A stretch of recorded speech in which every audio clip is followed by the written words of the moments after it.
And welcome back to another round of Emmet's Blackboard, my movers and shakers. So this week we are looking at loaded progressive stretching. Now I know a lot of you have asked me about this, and there's a bit of mystery built up about it. It's the name Ido uses for this type of stretching, and a lot of people can't find the info other than going to his seminars. Now, as a disclaimer, I haven't actually attended one of his seminars, but I understand the techniques and I understand their application, so we're going to blow the lid off this. So first, let's look at the name. The name is the hint. It gives you all you need to know about this technique, and then once you know this technique, there's a lot of other stuff written out there about it. So, loaded progressive stretching. So, it's in the name. Loaded, as in the application of load or resistance. So, this could be either body weight, or if we need to progress it, we can move on to stretches that would require an external resistance, i.e. a weight plate, a barbell, a partner, anything really. Progressive, i.e. we are progressing in one of our training variables. This may be sets, reps, time under tension, load, range of motion, i.e. just as long as we are improving in our stretch, then we need to change it, or don't need to change it. If we're not improving, then we need to look at one of our variables. Once we change our variable, hopefully we'll have new improvement. And stretching, it's stretching, increasing range of motion.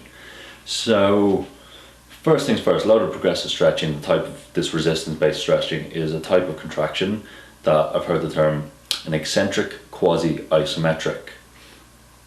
What that means is basically the muscles are getting longer at a very slow pace, so it's kind of like an isometric. It's not quite the same. So the application of this, we're going to look at, I'm going to explain, we have some of the main authors in this. So the first guy to sort of come out with a product on this was a man called Thomas Kurz.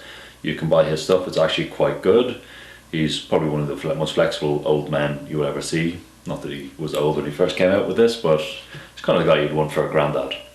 But his way of technique of doing this is to basically, we're going to apply a load, you're going to work up and down through your tight range of motion, and you're just going to keep doing sets and reps until you feel you have reached your limit for the day.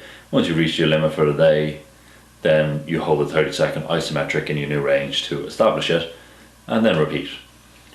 So it's not very effective in giving concrete variables, but as we all know, everyone is a unique special snowflake, so you need to experiment a bit with this.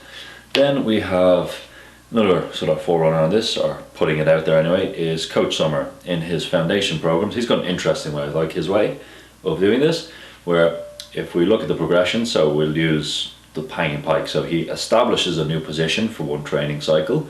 So if we look at the pike, he's doing weighted pike stretches first. And for a training cycle with him lasts up to 12 weeks, depending on your level with that progression. And then afterwards, he'll start doing Jefferson curls. So establish a new position and then move in and out of that position to gain. So new position, ability to move in and out comfortably with that position. Quite a unique take on it, quite interesting, works quite well.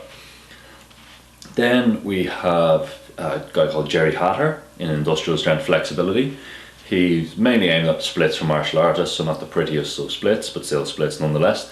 And his technique is to move into your end range. So just gives us some terminology. We have end ranges as far as we go. When you're moving into your end range, we're going to encounter two things: the soft stop and the hard stop.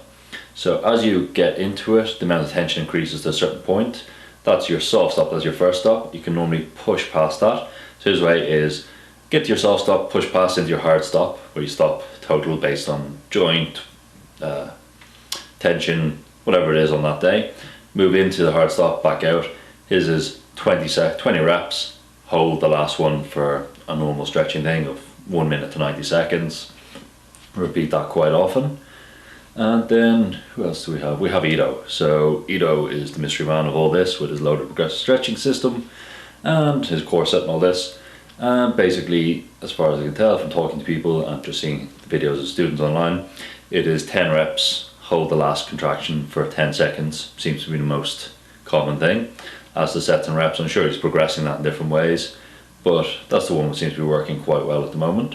It's quite easiest to get into. So I'm going to give you my take on loaded progressive stretching and how to actually apply it to people.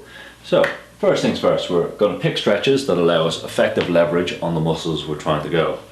So we might do a front split but suspended or things like that. Other ones, you just got to experiment, apply the techniques. I'm going to start posting videos of these as well so you see them done. There's already some on my Facebook, so check them out. So you're applying either body weight. Once body weight gets too little, we're going to apply resistance. Now, applying the resistance where a lot of people fail in these types of stretching is they use too much. You want to use the minimum amount of weight to help lower you into a newer range of motion. So an example of this, say if in my seated straddle I have 100 degrees of motion. Now if I used a 60 kilo weight, I'm probably not going to go anywhere other than just collapse under the weight. Whereas if I use a 10 kilo weight, that's going to give me a nice extra 10 degrees that I can move in and out of and focus on getting stronger at that end range of motion. It's basically, if you know you're stretching, getting stronger in your range of motion is basically what makes you more flexible. We're not really increasing muscle length that greatly in adults. So next, progress in sets first. That's how we progress with my clients and what I found to be more effective. We've got to remember novelty in and of itself is a stressor. And when we apply stress to the body will adapt, hopefully positively, sometimes negatively. So add sets first before you start adding reps or weight. That's what I find to be more effective. The sweet spot for my experimentation seems to be 5 sets. 5 sets seems to be where everyone reaches their rough max. Any sets after that on the day seem to be superfluous. You get a small bit, but that's 5 sets seems to be it. Depending on the day, sometimes I've gone up as high as 8 or 9 sets and I have increased, but then the next day afterwards, just the pain, the DOMs, you basically get DOMs from this, has been quite intense and hasn't allowed me to continually stretch for another few days, so I've kind of gone back a step. So 5 seems to be a nice thing. We're going to start with 5 reps. We're going to progress our reps to 10, and then we want to hold the last position, so our deepest position we achieve in each set, for 10 to 30 seconds. Start with 10. You want to be squeezing hard on this, it's not relaxing. I've been finding with some people, myself actually in particular, is once we finish that last relaxation on my last set, I'll go into a deep stretch on it. Just relax, take it out, go further. Seems to work quite so well. And then once we want to increase rate, so once we've progressed all our variables, so we're doing 5 sets of 10 reps with 30 seconds hold. If we're still not increasing, I've been using, like, you don't need to increase the weight of the thing. I've been using 15 kilos in my straddle for months now, and it's working fine. I'm still slowly gaining range of motion, but I'm quite happy with it. I have grade 2 adductor tears from some shit coaching back in the day, so it's kind of gaining range of motion in straddle has always been a battle, but I'm happy with my progress. And then we're going to increase the weight 2.5 to 5 kilos in the stretch once you've stopped gaining range of motion over 2 or 3 sessions. So you notice there's always going to be an up and down in gaining flexibility. It's never a clear linear process. So we'll be going backwards and forwards. Once you're not gaining over 2 or 3 sessions, up the weight a bit, see how that goes. Upping the weight is always a thing, because if you put too much weight on, you'll cause your muscles too much tension and they won't be able to actively elongate into the stretch. So basically that is the rundown of what is loaded progressive stretching. That's my way of applying it. If you understand this, you can just pick pretty much any stretch. Maybe not every stretch, but you'll be able to apply it. Some stretches are easier than others. In other ones we have other things to look at. Is isometric stretching is a great one. It comes under a different category of stretching in my mind. That's fantastic for your middle splits. I'm going to go through that next week, and I hope you enjoy it. If you have problems applying it, just ask me questions. That's what the comments are there for. If you like my videos, please like and subscribe. If you want to see more loaded progressive stretches, there's a pancake sequence already on my Facebook. Please find that, the link's below, and I'll catch you guys next week.